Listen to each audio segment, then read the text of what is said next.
আসসালামু আলাইকুম ভাইয়া ও আপুরা।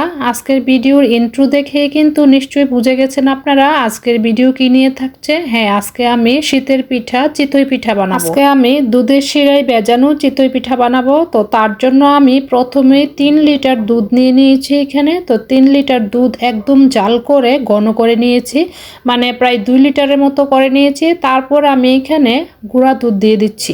গুঁড়া দুধ দিলে খুবই সুন্দর একটা ফ্লেভার অ্যাড হয়, সাথে হচ্ছে দুধটা আরো ঘন হয়ে যায়। আর দুধের মালাইটা যত টেস্ট হবে এই পিঠাগুলো কিন্তু খেতে তত বেশি মজা লাগবে।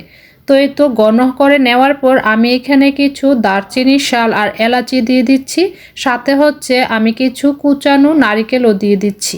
তো এই তো এখন আরেকটু ভালোভাবে মিশিয়ে হালকা একটু জাল করে নিব। মিষ্টির জন্য আমি এইখানে খেজুরের গুড় আজকে ব্যবহার করব। তো এই জন্য আমি কিন্তু খেজুরের গুড় আর অল্প একটু দুধ দিয়ে আগে চেক করে নিয়েছি, মানে অনেক সময় তো দুধটা কেটে যায়। তো এই জন্য আমি আগে আলাদা চেক করে নিয়েছি। তো এখন আমি সরাসরি এখানে খেজুরের গুড় দিয়ে দিব। তো আমি পাটালি গুড় নিয়ে নিয়েছি, আপনারা চাইলে কিন্তু যে কোনো ধরনের গুড় নিতে পারেন, এমনকি চিনি দিয়েও কিন্তু করতে পারেন। তবে শীতের সময় কিন্তু খেজুরের গুড় দিয়ে খেতে বেশি ভালো লাগে, এই জন্য আমি খেজুরের গুড় দিয়ে আজকে করছি।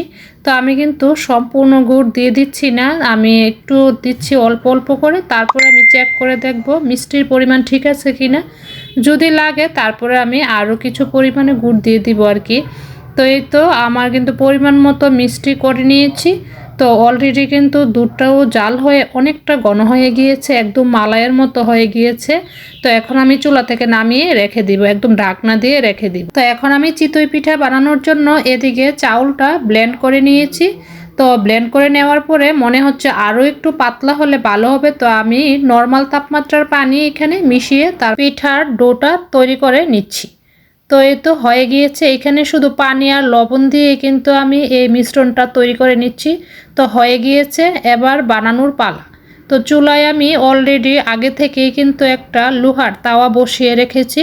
তো আমি কিছুক্ষণ আগে এই তাওয়াটা বসিয়ে দিয়েছিলাম, তো ভালোভাবে গরম হয়ে গিয়েছে। এখন আমি অল্প একটু তেল দিয়ে তারপর একটা টিস্যু দিয়ে মুছে দিচ্ছি, যাতে করে পিঠাগুলো বানানোর পরে খুবই সহজে তাওয়া থেকে তুলে নিতে পারি। তো এই তো একে একে কিন্তু আমি একই সাথে 4টি পিঠা দিয়ে দিয়েছি। এখন আমি ঢেকে রেখে দিব 2 মিনিটের জন্য। 2 মিনিট পরে ঢাকনা তুলে দেখলাম যে প্রত্যেকটা পিঠা খুবই সুন্দর হয়েছে ফুলে। আর এই যে দেখেন, খুঁচা দেওয়ার সাথে সাথেই কিন্তু প্রত্যেকটা পিঠা তাওয়া থেকে আলাদা হয়ে যাচ্ছে।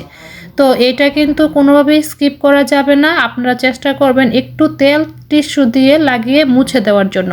আর আমি গরম পিঠাগুলো সাথে সাথে গরম দুধের মধ্যে দিয়ে দিচ্ছি। আর গরম দুধের মধ্যে দিয়ে দিলে কিন্তু পিঠাগুলো খুবই সফট হয়, ঠিক আছে। তো আমি কিন্তু আবার 4টি পিঠা একই সাথে দিয়ে দিলাম, দিয়ে আবার কিন্তু আমি দুধের শিরায় ভিজিয়ে দিলাম। তো এইভাবে আমি সবগুলো পিঠা বানিয়ে নিয়েছি। এই যে দেখেন ভিজানোর পরে কি সুন্দর হয়েছে। আর এই পিঠাগুলো বানিয়েছি সন্ধ্যাবেলায়, তো এগুলো আমরা আগামীকাল সকালে খাবো। তো আমি তো আজকে সারা রাত ভিজিয়ে রাখবো, তারপরে সকালের নাস্তায় আমরা খাবো। তো আপনারা কিন্তু চাইলে 7 থেকে 8 ঘন্টার মতো ভিজিয়ে রেখেও কিন্তু খেতে পারেন, ঠিক আছে। তো বন্ধুরা, আজকের রেসিপিটি কেমন লেগেছে কমেন্ট করে জানাবেন। তো সবাই ভালো থাকবেন, আল্লাহ হাফিজ।